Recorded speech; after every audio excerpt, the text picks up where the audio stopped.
García también está con nosotros. ¿Cómo estás, Martín? Bienvenido a esta jugada crítica. ¿Cómo calificar entonces en medio de este contexto, dentro de la realidad no solamente política, social, sino también económica que tiene la Argentina? ¿Cómo calificar la gira, la última que realiza Alberto Fernández por los países europeos? Y si realmente esto le va a ayudar para poder revertir un poco la inflación heredada que tiene la administración Fernández. Bienvenido. Hola, ¿cómo estás? Un gusto de saludarte. La gira me parece que tiene que ver con la CELAC. Básicamente, Alberto Fernández ha generado buenas relaciones con Francia, con Alemania, con España. Ya son varias las giras que hace por Europa. Creo que es más importante como representante de la CELAC, con el apoyo de López Obrador, que en Argentina exactamente.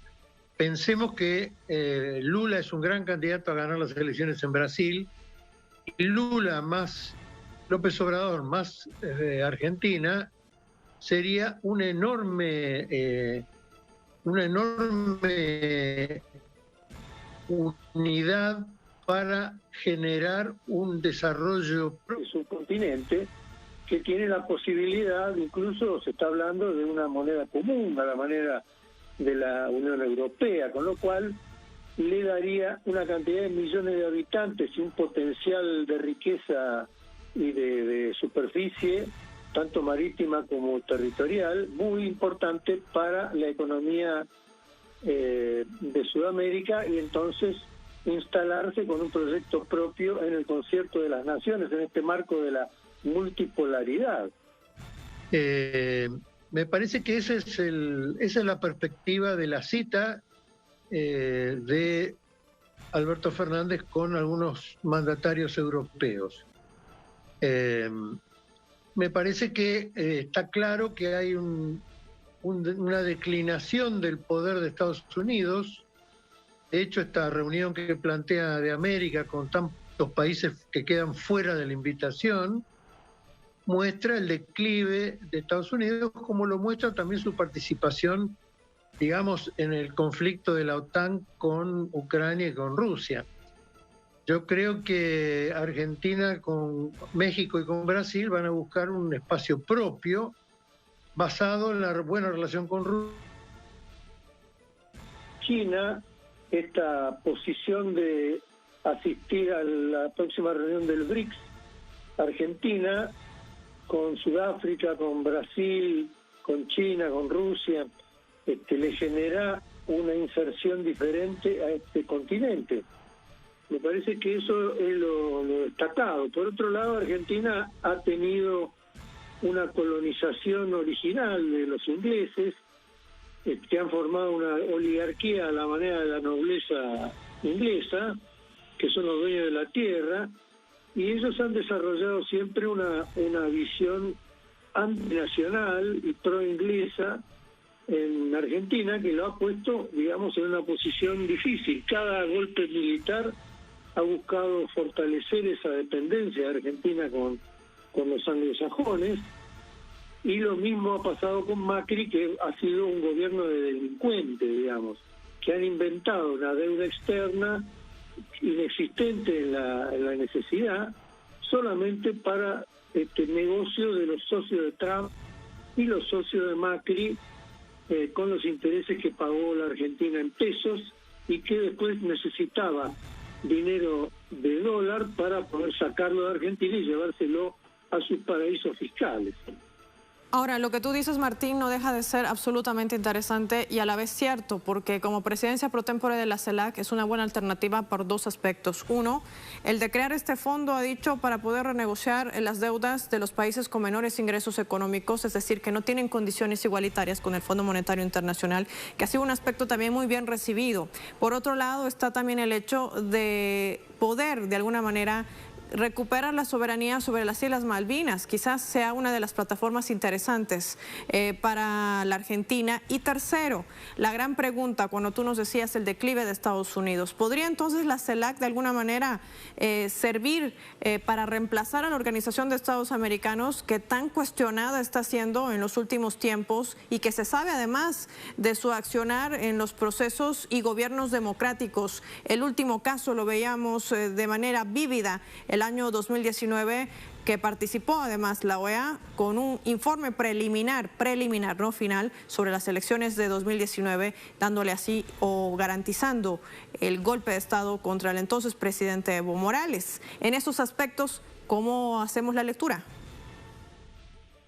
Yo creo que la decadencia de la OEA es similar a la decadencia de Estados Unidos, digamos. Ya hay órdenes que da Estados Unidos de tipo estratégico que el resto de Latinoamérica no la siente como propia ni necesaria. Creo que hay una declinación evidente y que por lo menos el peronismo detesta la posición de la OEA y ya piensa en no darle 5 de bolilla. Creo que progresivamente va a ir desapareciendo la OEA. Ahora está Ernesto Matos también con nosotros. Otro de los aspectos, hablábamos de esa renegociación con el Fondo Monetario Internacional, una lección entre comillas que destacaban también algunos analistas económicos que da la Argentina al resto de los países latinoamericanos y que marca también sus propias líneas de acción. No permitir que nadie imponga ningún tipo de condicionamientos para salvar, entre comillas, lo voy a plantear así, el tema de la deuda. Y con ello preguntarte, ¿qué impacto tiene, sobre todo cuando Fernández, en las reuniones que sostuvo con los diferentes presidentes, tanto de España, también cuando se reunía con Emmanuel Macron, hacía énfasis en este tema, el crear un fondo para garantizar una renegociación con el Fondo Monetario Internacional? Esto no solamente para la Argentina, sino también para el resto de los países, potenciándose aún más en ese rol como presidente de la CELAC, teniendo la presidencia pro tempore. ¿Qué impacto sobre todo tiene para la región? Es un aspecto que también me gustaría poder analizarlo. Ernesto. Sí, primero como Argentina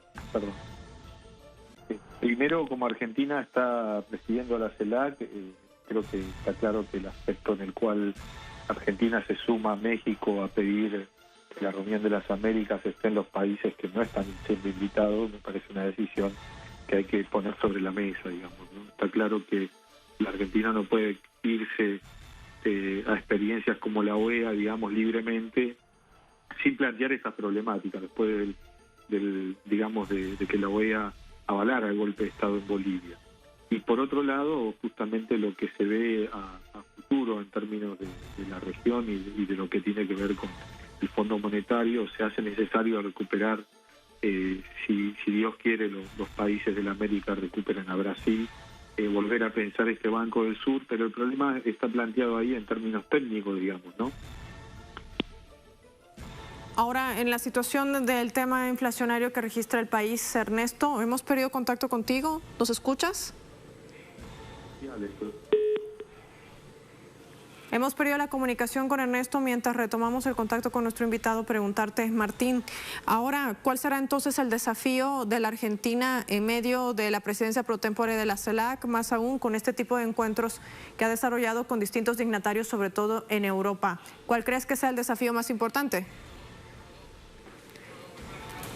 Hemos perdido contacto con nuestros dos invitados. Vamos a revisar parte de la información que también reseñan los medios internacionales en torno a la gira que desarrollaba el presidente de Argentina, Alberto Fernández. Por ejemplo, se referían a esta renegociación con el Fondo Monetario Internacional, quien el organismo dice que señala que las metas del acuerdo con la Argentina no han cambiado. El Fondo Monetario Internacional asegura que las conversaciones con la Argentina sobre la primera revisión del acuerdo financiero estarían mostrando buenos progresos. A la vez, se remarca que los objetivos acordados se mantienen, pero sin cambios. A través de una rueda de prensa destaca este medio de comunicación Al comentar el primer análisis del acuerdo por los 44 millones de dólares aprobados en marzo con las autoridades argentinas, se estarían realizando buenos progresos en las discusiones sobre la primera revisión y esperamos comunicar las conclusiones de la misión de manera pronta. Además, Argentina selló en marzo, recordemos, un programa de facilidades extendidas con el FMI para financiar una deuda por los 44 mil millones de dólares con el organismo multilateral derivada en un acuerdo previo firmado el 2018 durante el gobierno de Mauricio Macri, destaca este portal de noticias en torno a esta renegociación, que ha sido uno de los planteamientos también de la administración de Alberto Fernández, para que no hayan más imposiciones en torno a una deuda heredada, adquirida por la ex administración de Mauricio Macri. Y con esto vamos a marcar una nueva pausa para profundizar el tema.